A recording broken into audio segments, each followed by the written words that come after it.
Hello and welcome to Healing from Within. I am your host, Cheryl Glick, author of The Living Spirit, Answers for Healing and Infinite Love, which share stories of spiritual awakening, communication, healing energies, miracles, and ways to use intuition and inner guidance to navigate the world making better choices and decisions.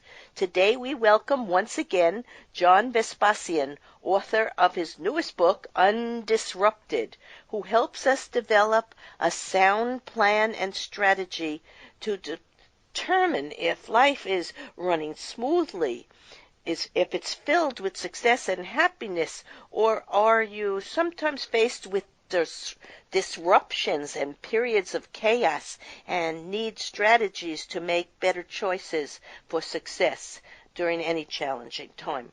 Hello, John, and thank you for joining us once again on Healing from Within. Hello, Cheryl. Thanks for having me on. To listen to other interviews with John, go to the radio page of CherylGlick.com, my website, and go to May 2019 to listen to John discuss his last book, Sequentiality. John, you know, as listeners of Healing from Within have come to expect over the years, my guests and I seek ways to understand both our human and our energetic duality so we can merge the best of mind, body, and soul to understand the human condition ourselves and to make choices to further health, prosperity, happiness, and the best version of ourselves, no matter what the challenge is. In today's episode of Healing from Within, we will begin to discover one of the keys to dealing with disruption or times of crisis as we rely on what we already know and employ skills and assets gathered in our past that we know and trust. We may discover that life tends to punish lack of preparedness very harshly, and also discover when disruption happens, we may not have time to think or look for answers. We must be ready with a few good strategies. John will share stories of dynamic people like Sava Mamontov and Albert Schweitzer and others who were unprepared and unable to prevent disruption from hurting their lives. So, John, you may remember I always love to ask my guests to think back to their childhood or early adult or something in their life, a person, place, or event that may have opened them up to a big awareness to themselves and to a meaningful life for themselves. So think back. Oh, I remember when I was a kid, the first time I went to the library, I was super happy to get a library card. I don't know how old I was. Maybe 8, 10 years old. And I started to borrow books. At the beginning, I could read only very simple books. And at a certain point, I remember I thought, what kind of people write these books and how long does it take? And now, many years later, many decades later, I'm writing those books. So it started with a library card.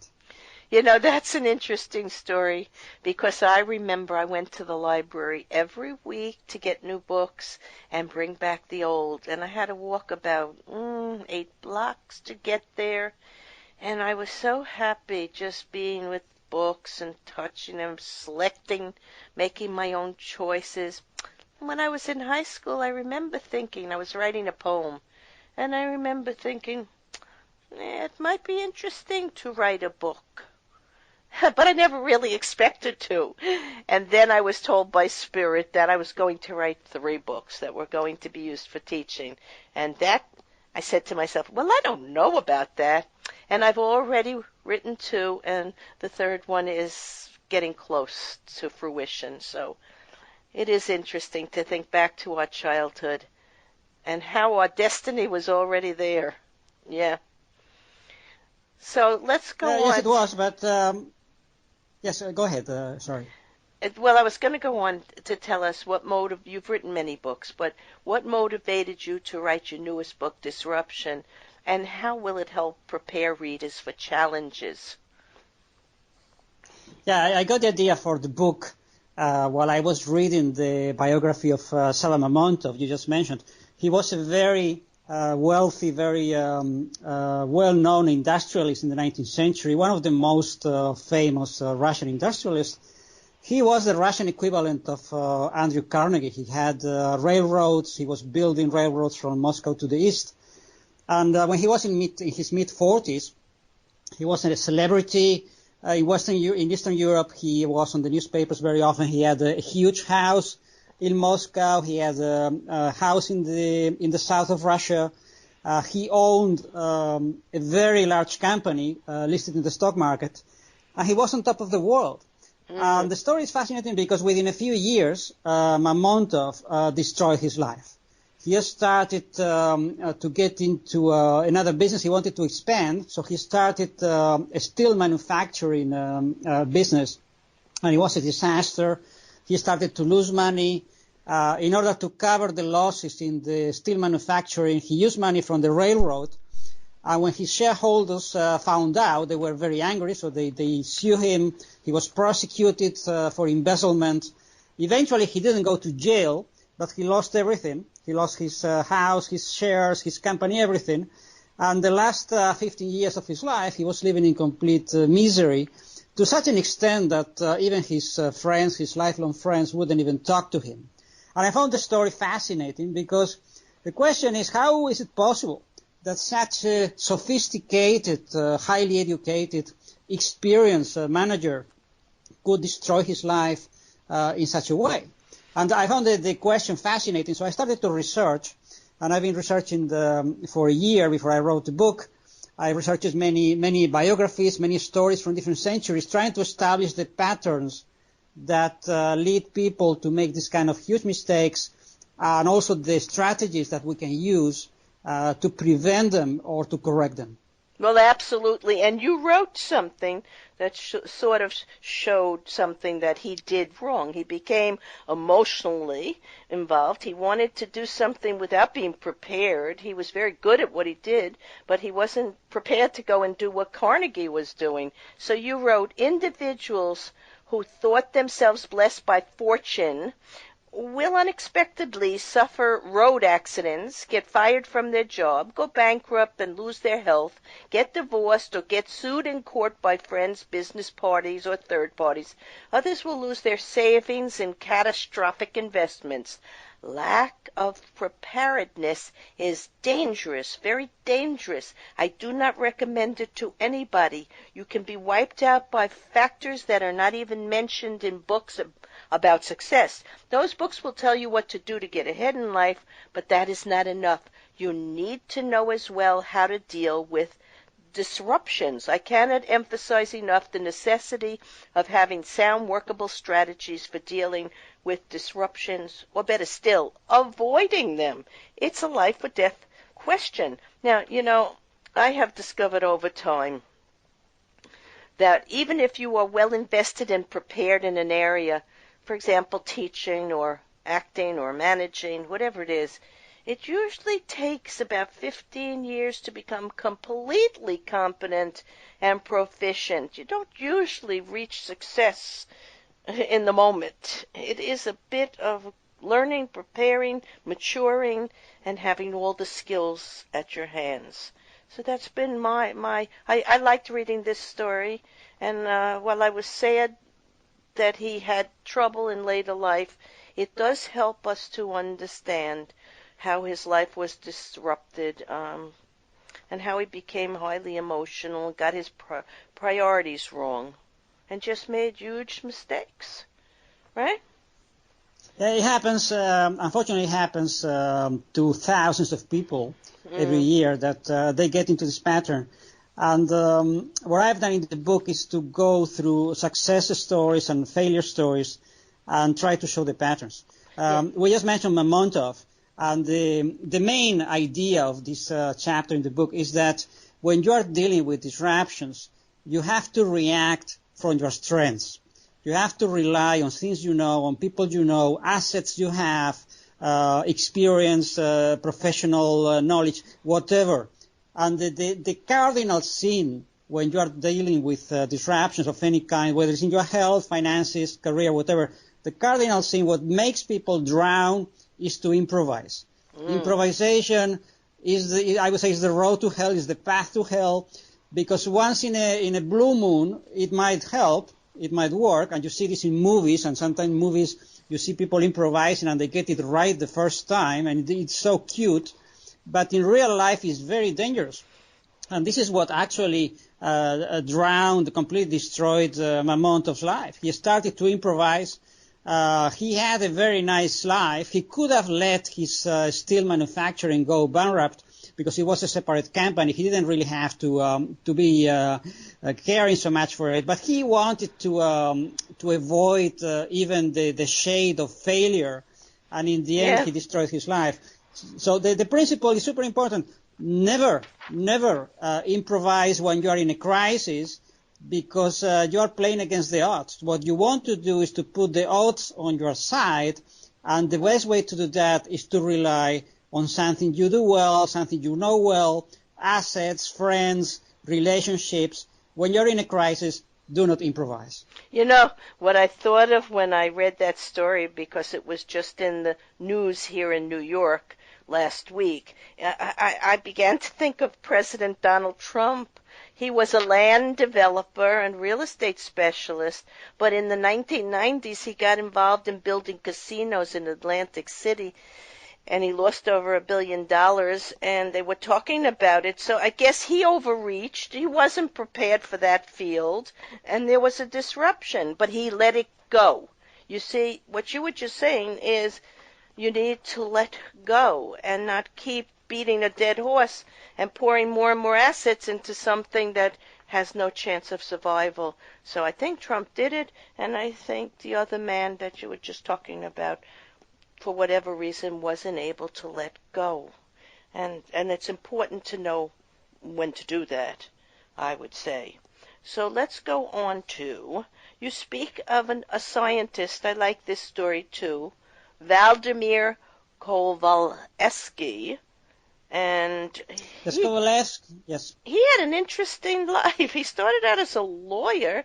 He had great skills in speaking 5 or 6 languages, and he ended up in the field of paleontology. So tell us a little bit about him, because I found his story also very interesting.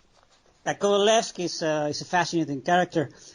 He could read. I don't know if he could actually speak 5 languages, but he could read. He was earning a living as a translator while he was studying law in St. Petersburg in Russia. And then he started to translate books by Darwin, about theory of evolution, into Russian, and he got very interested in the background. So eventually he decided to change careers, and he and his wife, they went to Germany to study. At that point in history, you didn't have paleontology as a science, you had geology.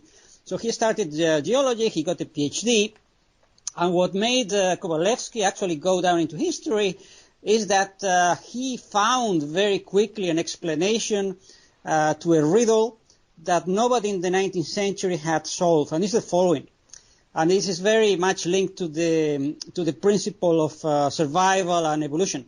And Kovalevsky, when he wrote his PhD work, he was trying to solve the following question. If you go to a museum in the US or in Australia or in South America, you find these small horses. They're the size of a cat, and they're very, very similar to today's horses, but they're really very, very small. And in the 19th century, and you have these fossils all over the place. I think every museum in the U.S. has this kind of fossils, because these animals were very widespread, very much widespread in prehistory.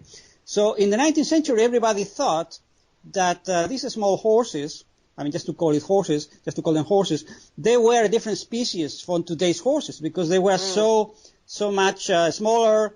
The skeleton was a bit different, and only Kovalevsky, when he was a very enthusiastic reader of Darwin, he discovered how these small horses became big and strong and fast, and he developed the theory of disruption. And this is why I found the story fascinating for the book, because Kovalevsky thought, look, these small horses that were living in America, also in South America, and they were eating blades in the woods.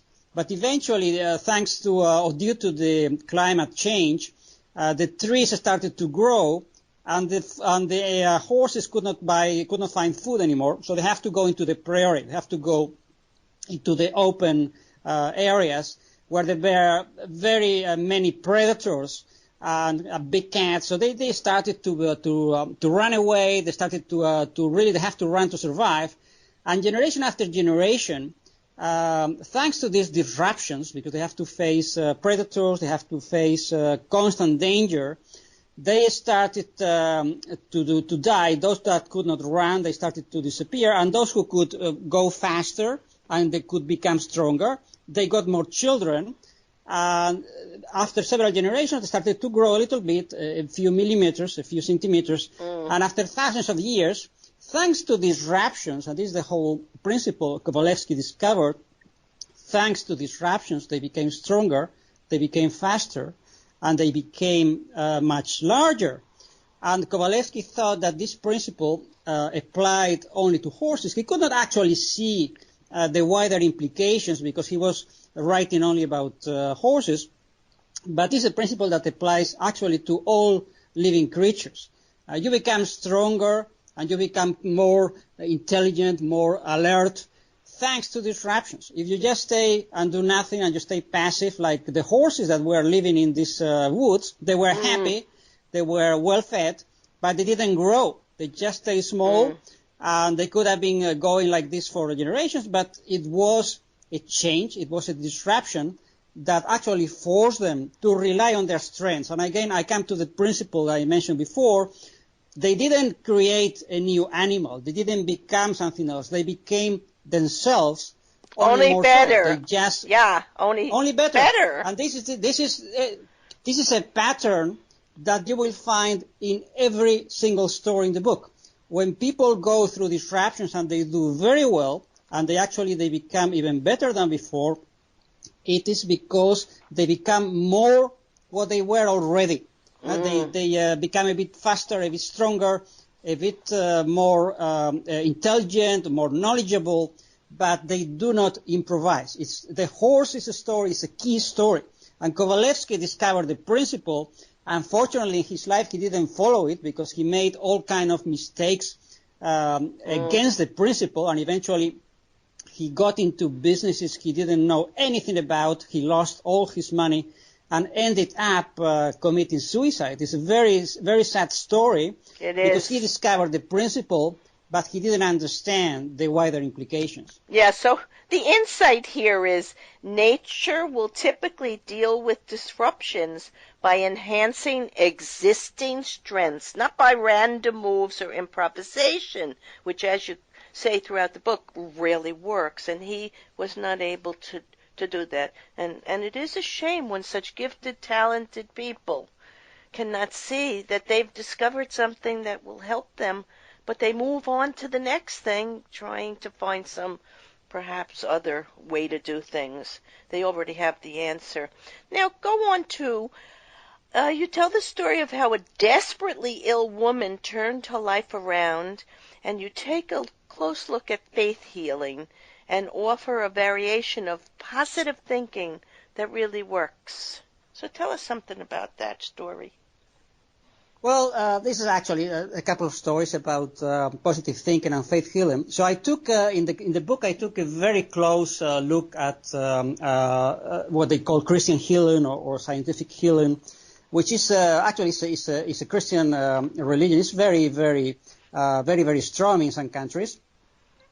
And also we have it here in Europe. It's a worldwide religion, and they use faith, Christian faith, to cure basically disruptions, because it's not only health, it's also stress, it's also people who are very unhappy, relationships. So they use this principle, and I found this very intriguing.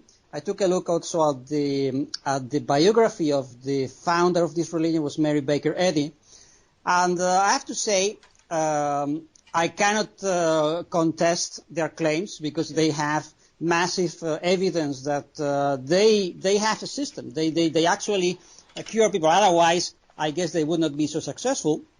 But what I try to find behind the stories or behind the biography of Mary Baker Eddy, behind their theories, is the explanation. So how is it possible that so many people get healed, they get rid of their disruptions?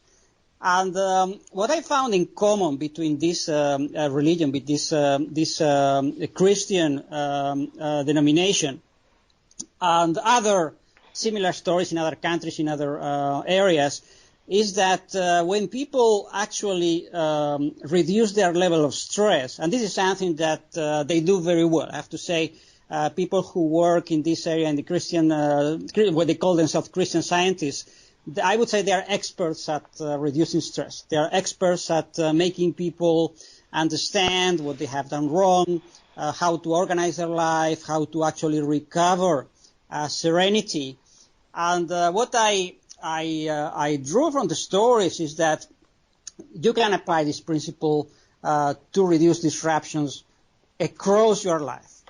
Even if you're not a believer in this religion, in this denomination, as a Christian Scientist, from the point of view of general personal development, if you manage to reduce your level of stress by using their methodology or other methodology, because there are many different methodologies, if you manage to get your life straightened out and you get a clear idea you want to do, you get to identify exactly what is bothering you, which is not easy, because some people, they have a general feeling of unhappiness and they complain, but they do not really point out what the real problem is. And what these people in the Christian Science, they do extremely well is to actually identify problems, to really isolate them and to try to get people focused so that they can improve their lives. Well, so I found the story very... Yes, well, go ahead. Well, let me add to your story. I am a Reiki master teacher. I follow the Usui method from Japan, who was a healer. Throughout the world, in every culture, there are people who are able to help other people feel their energy, know their thoughts, know their problems, reduce stress. That's what I do. So I do it by helping people relax their body in a system that I've been trained in. It's a form of meditation, and it is a form of connecting to new perceptions about yourself, what life is all about, what you want to create with your thoughts, because thoughts are very powerful. And it is the same, whether we call it spiritual healing or energy healing or universal healing or stress-reducing healing. It is a system that deals with the inner component of a person's energetic life, and it's very powerful. And it can work on many levels. But a person has to want to improve their life. You cannot help someone who fights you, who thinks they know it all, who, as we were talking about earlier, goes into improvisation, right? Beyond having the system of proof, what they know well and what they do well, to go into a system that's not going to work for them. So it's very similar in a way to what you were talking about. So what would you like readers to take away with them after reading Undisrupted? Well, if you can take just one principle from the book, it contains many different strategies, but you just take one. I would like people to try to focus on the end game. Whatever they are doing in terms of profession, in terms of hobbies, in terms of ambitions, relationships, you have to go above the disruptions. You have to look beyond.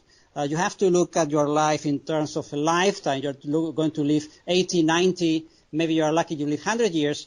So most of the disruptions that really drain people, they drain their emotions, they drain their finances. If you look at them from a perspective of a lifetime, they would look, you would put them in the right size, which is usually not catastrophic. The problem with with the stories in the book, when you see people really destroy their lives, it is because most of the time they overreact. They have a financial problem or they have a health problem, and instead of trying to stay calm and really, which is easy to say, I understand, it's something you have to get discipline to do that. But if you really get over emotional and you start to panic, you are going to make mistake after mistake. And this is, I would say, is easy to say. No, you need to really practice it.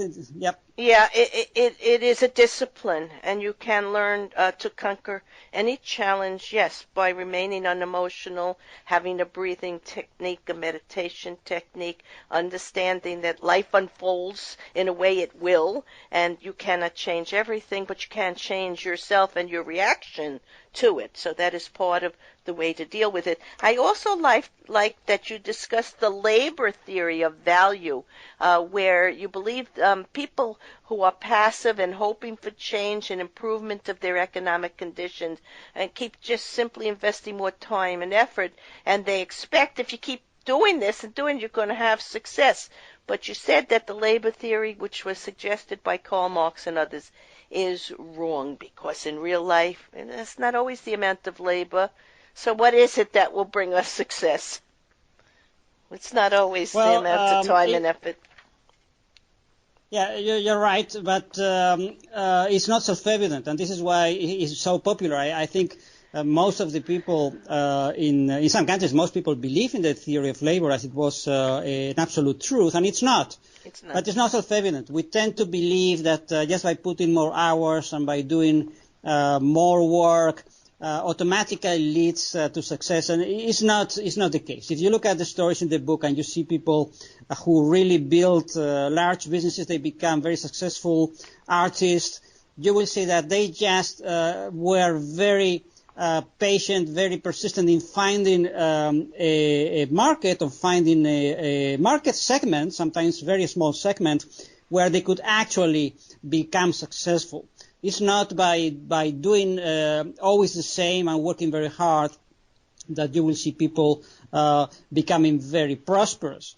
Just to give you quickly a story from the book, I analyze in detail, for instance, the career of George Stephenson and Robert Stephenson. They were entrepreneurs in England in the 19th century. They became quite wealthy.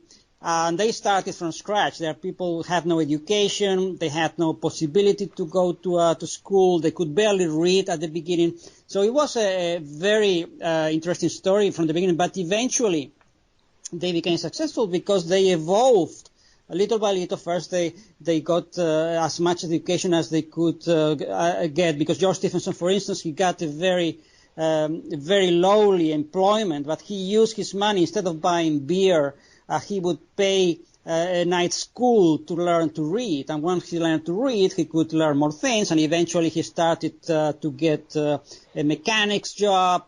Then he started to design simple machines. And eventually he started manufacturing locomotives and became very wealthy.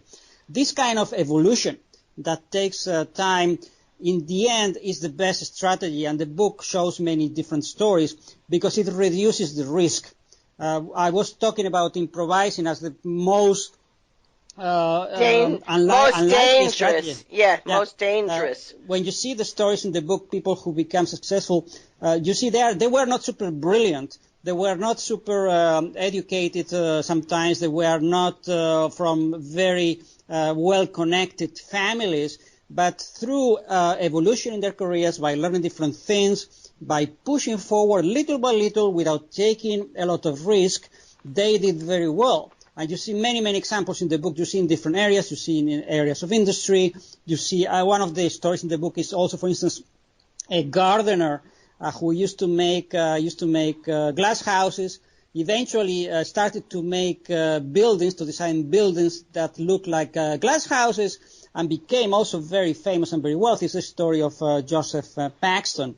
And you see this pattern of career development, of personality development, is very, very strong. You see in history many examples, and this is what I recommend in the book. If you want to minimize disruptions I'll maximize your chances of success and also of happiness, I think this is one of the best strategies to adopt. Yeah, and I would say follow your heart, follow your passion, keep improving, be consistent, be patient with yourself. Know what you know, because you know what you have to learn if you know what you know. So I want to thank you, John Vespasian, author of Undisrupted, for once again, through the historical stories of famous people, we discover ways to value change and improve our decision-making process based on knowledge and clarity of mind, heart, and body, so we can avoid human error and improve our destiny. This book presents real-life lessons that can massively increase your ability to succeed in the face of disruptions. For more information and to purchase any of John's books, go to Amazon.com. In summarizing today's episode of Healing from Within, we have begun to discover one of the keys to dealing with disruption and times of crisis as we learn to rely on what we already know and employ skills and assets gathered in the past that we know and trust. We see that life tends to punish lack of preparedness harshly, and also we discover when disruption happens, we may not have time to think or look for answers. We must be ready with a few good strategies. And John has shared amazing stories of dynamic people who were unprepared and unable to prevent disruption from destroying their own lives, but also gave us tools to assess when a self-made disruption or one that happens on its own may be approached with greater awareness and make it work for our greater good. We have discovered the most basic technique for dealing with disruptions. Know what you know what you don't know, and stay away from the latter. John and I would have you maneuver disruptions in your life, accepting them as opportunities for you to further know your own talents and interests and continue to grow beyond fear and limitation. As you employ the skills of self-awareness, master your emotions, for defining life in all its miraculous wonderment. The key, of course, is preparedness and good decision-making skills. I am Cheryl Glick, host of Healing from Within and author of The Living Spirit, and invite you to my website, CherylGlick.com, to read about and listen to visionaries, leaders in the metaphysical, scientific, educational, and medical fields, as well as the arts and music, as they search and lead us to know more about the human and divine connection. Shows may also be heard on webtalkradio.net and dreamvision7radio.com. Thank you.